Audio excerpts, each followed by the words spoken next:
एक कमरे के ससुराल में 5 बहू की डिलीवरी। अरे अरे, अभी मेरी बाजी थी, तुमने मेरी खोटी क्यों चली? अब तुम दोनों की बारी आएगी तो तुम दोनों की बाजी काट दूंगी मैं। दीदी, आप भी ना कैसी बातें कर रही हो।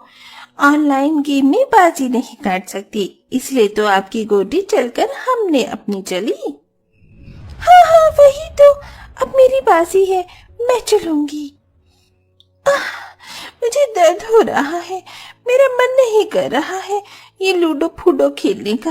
मुझे कुछ चटपटा खाने का मन कर रहा है। हाँ दीदी, अब हम जीतने वाले हैं तो आपका मन क्यों करेगा खेलने का? कोई बात नहीं, हम ऐसे ही मान लेते हैं कि हम दोनों जीत गए और आप हारने से पहले ही हार गए। इस बात पर कुछ मीठा खा लेते हैं। नहीं, मुझे तो कुछ ठंडा पीने को बेचैनी हो रही है। इस प्रेगनेंसी में कुछ पता ही नहीं चलता क्या खाना है क्या पीना है। माँ जी, हमें कुछ अच्छा सा खाने को दीजिए ना, बहुत भूख लग रही है। इस टीवी को देखना बंद कीजिए। अच्छा बताओ मेरी बहुओं को क्या चाहिए, मैं अभी उन दोनों से मंगवा देती हूँ। आशा, पायल, इधर आओ। दोनों गर्भवती देवरानी जो कि अपनी जेठानी की तरह 4 महीने की प्रेग्नेंट थीं, वो खाना खा रही होती हैं। माँ जी, अभी हम खाना खा रहे हैं, आप ऐसे ही बता दीजिए। वैसे भी हम सब इस एक कमरे के आसपास ही तो बैठे हैं, ज्यादा दूर थोड़े हैं। अच्छा, तुम बताओगी मुझे कैसे बोलना चाहिए एक ही कमरे? तो ताना मार रही हो मुझे है कि तुम्हारा ससुराल एक कमरे का है। चिंता मत करो, इसी एक कमरे में तुम 5 की डिलीवरी होगी। अब तुम दोनों की दोनों अपना खाना पीना छोड़कर मेरी तीनों बहुओं के पास चली जाओ। देखो, उन्हें खाने के लिए कुछ चाहिए और बेचारी पोता पोती को भूख लग रही होगी, जाकर खाना दो। माँ जी, जैसे तीनों जेठानियां 4 महीने की प्रेग्नेंट है, वैसे भी हम दोनों भी तो प्रेग्नेंट है। आपको हमारा भी ख्याल होना चाहिए ना। अरे नास्पीटी कमबख्त, तुम दोनों गरीब लोगों को मेरी तीनों अमीर बहू से ज्यादा तुलना करने की जरूरत नहीं है। अरे शादी करके वो इस घर में दहेज लेकर और पैसे लेकर आई हैं। तुम गरीब अम्मा क्या लेकर आई हो? सिर्फ 2-4 सूती कपड़े की साड़ी। मेरे लिए कोई गहना दिया, पैसा दिया? नहीं ना।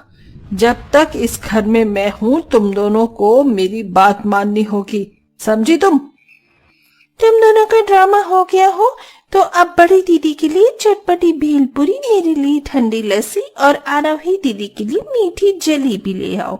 हम तीनों का यही खाने का मन है। ये लो पैसे। ठीक है आशा दीदी, मैं बाहर जा रही हूँ। आपका कुछ खाने का मन है? मैं समोसे ले आऊं हम दोनों के लिए हरी चटनी के साथ में? हाँ, तो वो ले आना। कब से मैंने भी हरी चटनी वाला समोसा नहीं खाया। तुम लोगों को हमारा सामान के साथ अपना सामान लाने का कोई मतलब नहीं है। ऐसे तो लेट हो जाएगा, हम त्रिमूर्ति बैठी रहेंगी। नहीं, पहले हमें हमारी चीज तो समझी तुम दोनों। लेकिन माँ जी, बाहर बारिश हो रही है। तो बारिश में गल जाओगी क्या?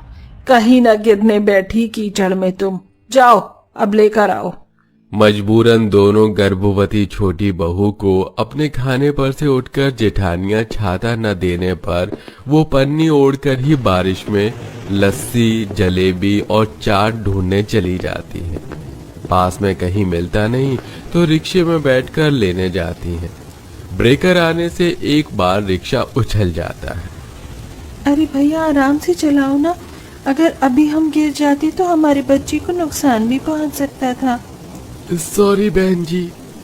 बस यही रोको।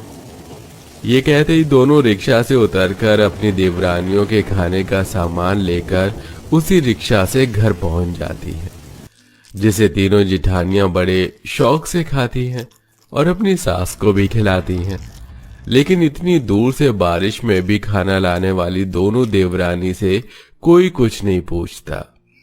देखो दीदी, ये कितने मतलबी लोग हैं। हम दोनों इतनी दूर से लाए हैं, एक खतरा भी नहीं पूछा इन्होंने हमसे। ऊपर से हमें खाने पर से भी उठा दिया था। कोई बात नहीं, जाने दे। ये लोग हमारे साथ ऐसे 4 महीने से कर रहे हैं। या तो हमारे गर्भवती होने से खुश नहीं है, क्योंकि माँ जी के आगे तो सिर्फ ये तीनों अमीर बहुएं ही हैं। सोने में तकलीफ होती है, न जाने एक कमरे के ससुराल में कैसे रहते हैं, जरा सा भी नहीं सोचती। ये तो आपने बिल्कुल ठीक कहा दीदी। दोनों जैसे ही अपने बिस्तर पर आराम करती हैं तो सास फिर उठा देती है। अरे तुम दोनों सो कैसे रहे हो? दिखाई नहीं देता शाम के 5:30 हो रहे हैं। दिया धूप बत्ती कर लो और मुझे चाय बनाकर भी दे दो। माँ जी, हम सो नहीं रहे हैं, लेकिन थक गए हैं। थोड़ी देर लेट लेने दीजिए, फिर कर लेंगे। तीनों दीदी तो यही थी, आप उनसे कह दीजिए पूजा करने की। अच्छा, मेरी बहू तो बिस्तर से भी जमीन पर पैर नहीं रखेगी। इस घर का सारा काम तुम दोनों को ही करना है। बार बार मुझे कहने की जरूरत ना पड़े। ये बात कान खोलकर सुन लो, मेरे लिए तुम दोनों से ज्यादा वो तीनों मायने रखती हैं, और उनके होने वाले बच्चे भी। गरीब बहुए कहीं की। ये सुनकर आशा पायल की तरफ इशारा करती है और दोनों बिस्तर से उठकर चाय बनाती हैं और एक पूजा करती है। वहीं तीनों गर्भवती अमीर बहुएं आराम से बिस्तर पर लेटी रहती थी।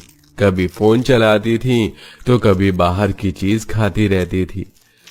कल्याणी कभी उन तीनों से घर का कोई काम नहीं करवाती थी।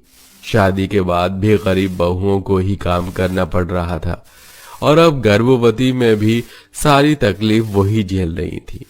समय गुजरता है और पांचों बहुएं का गर्भवती का 8वां महीना लग जाता है।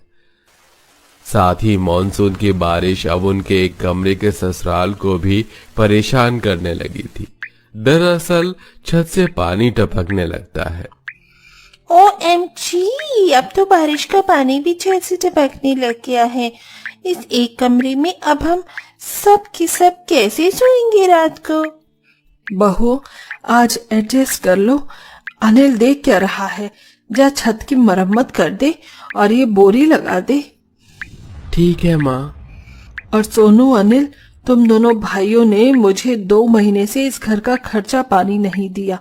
क्या तीनों भाइयों पर ही जिम्मेदारी डाल दी है अपनी बीवियों के खाने पीने की? माँ, हमारे मालिक ने हमें आधी तनख्वाह दी थी।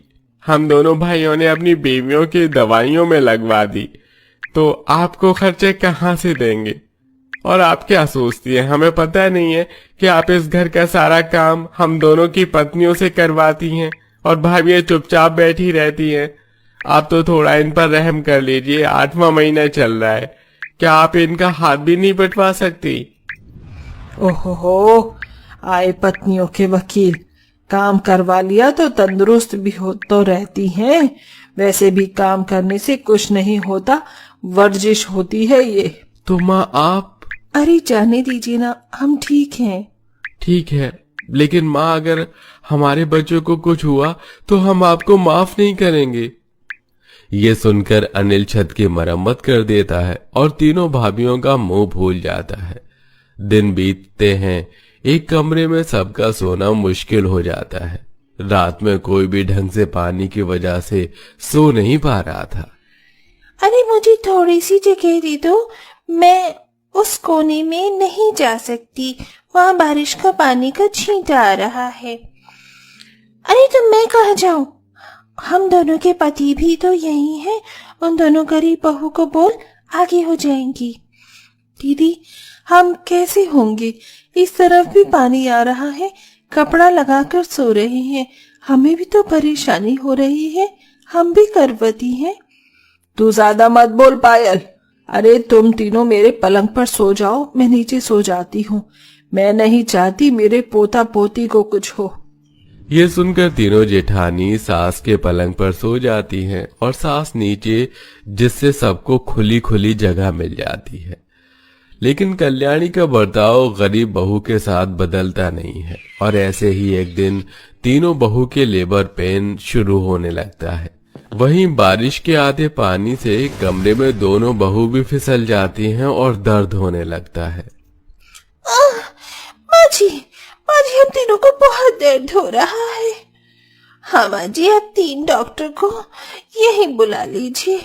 बहू तुम चिंता मत करो, मैं अभी डॉक्टर को बुलाती हूँ।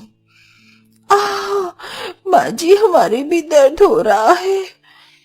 माँ जी जल्दी से डॉक्टर को बुला दीजिए। बड़ा आई, मैं अपनी तीनों बहू के लिए डॉक्टर बुला रही हूँ, तुम दोनों के लिए नहीं जो मेरी बहू को देखकर एक्टिंग करने लग गई।